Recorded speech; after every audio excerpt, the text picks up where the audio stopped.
Oil prices fell for a fifth day as a growing number of new coronavirus cases outside of China fueled fears slowing the global economy. Brent has dropped about 11%.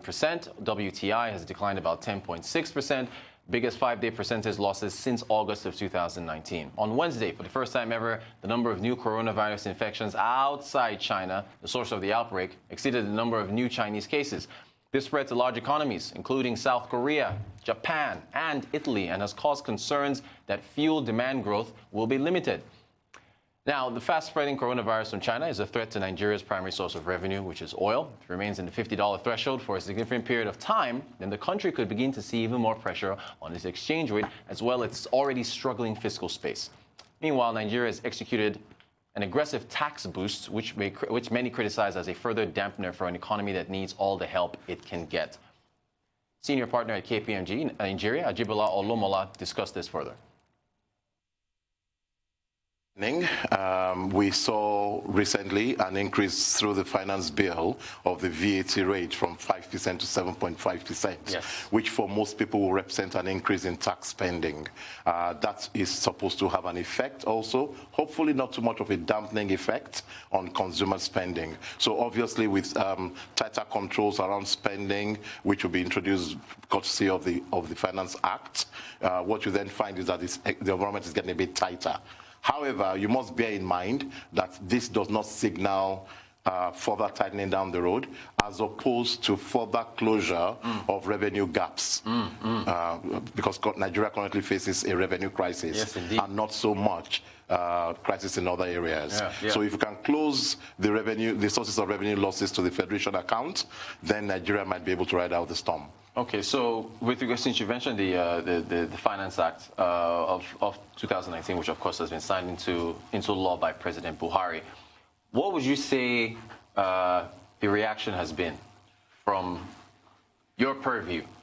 Well, the reaction has been nuanced. So we have had the Minister for Finance, the Director General of the Budget Office, the Chairman of the Tax Authority engaging with the public and trying to communicate their message in terms of what they want to achieve with the Finance Act, engaging with the manufacturing sector, engaging with the finance sectors. And I think that has helped calm a lot of frayed nerves. Now, for those guys in manufacturing, obviously, they are worried as to how they will be able to pass on the effect of the VAT increase to the last mile, which is the consumer. So there is some sensitivity around that. So I will say, yes, a lot of people are concerned as to what this might mean for demand, and whether or not we will have a dampening of demand in the fast-moving consumer goods industry. But for the large part, if the government continues to calm those frayed nerves, we might find that people are a little bit more welcoming. A lot of people are very happy with the tax exemptions that the Finance Act has introduced, for example, particularly for the small and medium-scale enterprises sector. Those are seen as very positive stimulus, which could also help stimulate their own demand. All right, so keep that in focus now. We just finished speaking with a senior partner from KPMG about Nigeria's need to raise revenue. We just spoke with Laurie Lade over in our London studios about the coronavirus effect on the global economy. Now we're going to bring it home with the effect of the coronavirus on the Nigerian economy. Joining me in the studio is a security analyst from SBM Intelligence, Mr. Confidence Macharry. Confidence, you're welcome. You're welcome. Thank you for joining the Global Business Report. Now, you have a scary gas mask on the cover of your reports, where you're talking about the effect of the coronavirus on the Nigerian economy. It looks like something out of a Hollywood movie. You even got a little scary little picture here on our backdrop. Why did you guys pick that? I think we'll have it up for our viewers to take a look. There it is. Yeah, it looks like a film coming out in Nollywood. Why? Scary backdrop. Why the choice of that? Because the virus, the global outlook is gloomy, and in China alone, we've had deaths close to 1,000 that have exceeded the SARS virus death toll from 2003. Okay. In 2003, SARS virus killed about 763 people. The coronavirus has exceeded that in just a little over a month. We currently have death toll of over 2,000 people have been killed. from China, Japan, and then in other countries. And the disease is fast moving to other Western countries. Italy confirmed this case, and then at the beginning of the month, France also confirmed its own case. And also, we currently have a case in Algeria, and so it's looking like a global pandemic of, enormous proportions. Yeah. Now, I'm looking at, there's a map. Help us out with this map. It's a sea of red. Okay, there's a little bit of white. If I didn't know better, I would say it's a Democrat-Republican election where the Republicans are in red, sweeping an entire area. But help us out. What are we looking at with regards to this map here and the colors and what this is? All right. So this map shows you Foxconn factories in China, in Shenzhen, and also in Wuhan. So the relationship between Foxconn and Apple is one that has shaped Apple's global outlook for quite some time. Actually, the relationship dates as far back as 2000. And Foxconn is just not any business partner for Apple. Okay. Is one of the top producers of Apple's parts in China. And so the map shows you how badly hit these areas are and its potential impact in affecting Apple's business, which means the less economic activities that go on in this area where the factories are, the more it will take a hit on Apple's revenues globally. And okay. Apple has already come out to say it, that the more the virus spreads, the more it is going to affect its commerce globally. All right, so let's bring this home now. Next, we have, I believe, the trade relationship between China and Nigeria. This thing is lopsided.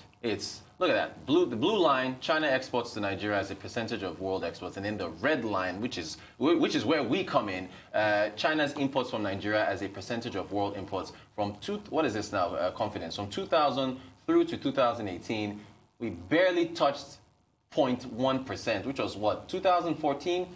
I mean, so we clearly need them more than they need us. Absolutely, yeah. absolutely. So now let's talk about the impact now with regard, and of course in green, Nigeria's percentage of world GDP, which is, man, these numbers are low. But anyway, go ahead. In 2018, we imported at least 1.6 trillion naira worth of goods from China.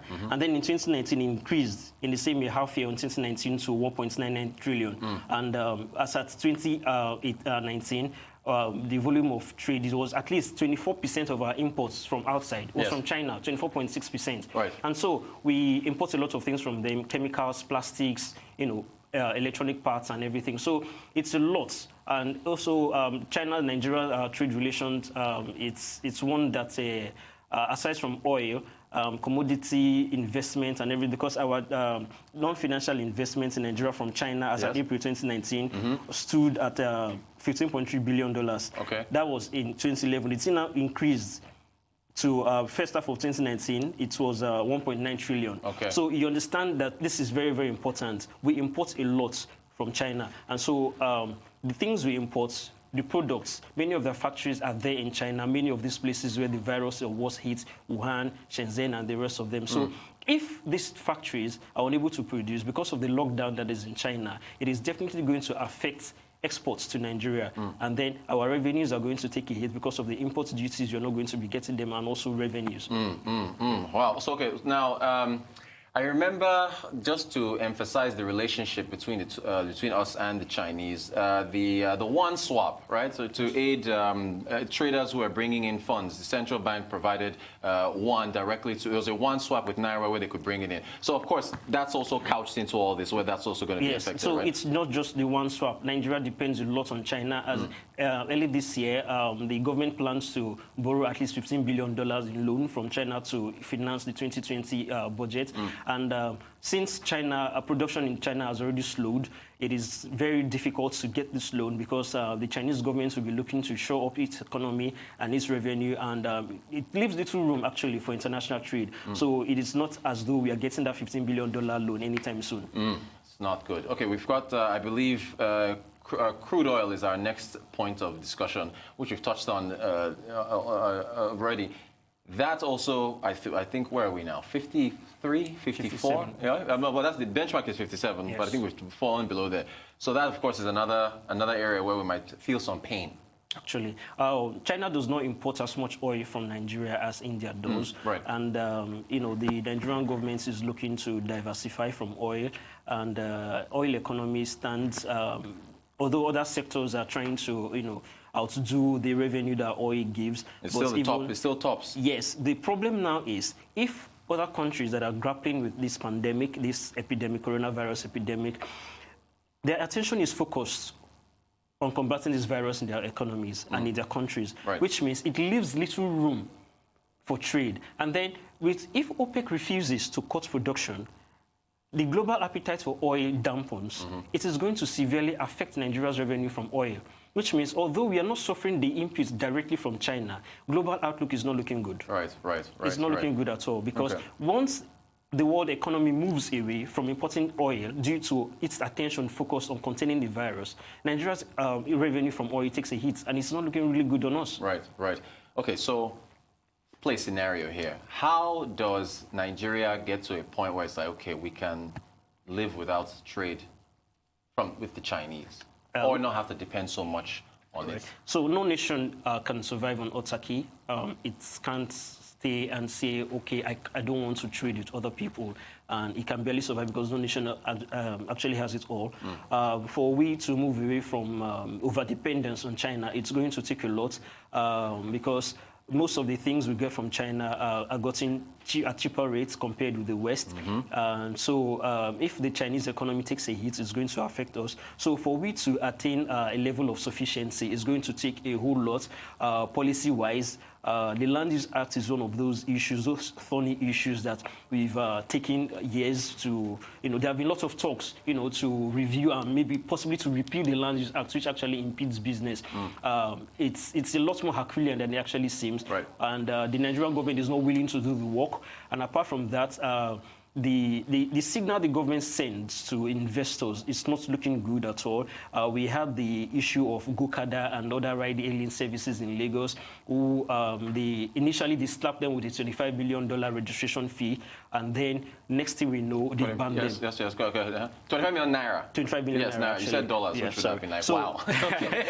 So after paying that amount, that huge amount for a startup, which is actually crazy, they banned them a few months down the line when they're banning Okada too. So this kind of signals, it sends wrong signals to investors. So if you celebrate climbing up the ladder on the ease of doing business globally, and then when investors come into the country, they're slapped with regulations, taxes. Of course, you already know the fight between MTN and the federal government has been going on for years. All this don't paint a good picture for investors. So for we to attain that level of self-sufficiency and take our dependence away from China and start producing things ourselves, the government would need to sit up and just go a little beyond paying lip service to growing the economy. And put it into action. Put it into action. Security analyst, Confidence Macharry from SBM Intelligence. Thanks for joining us.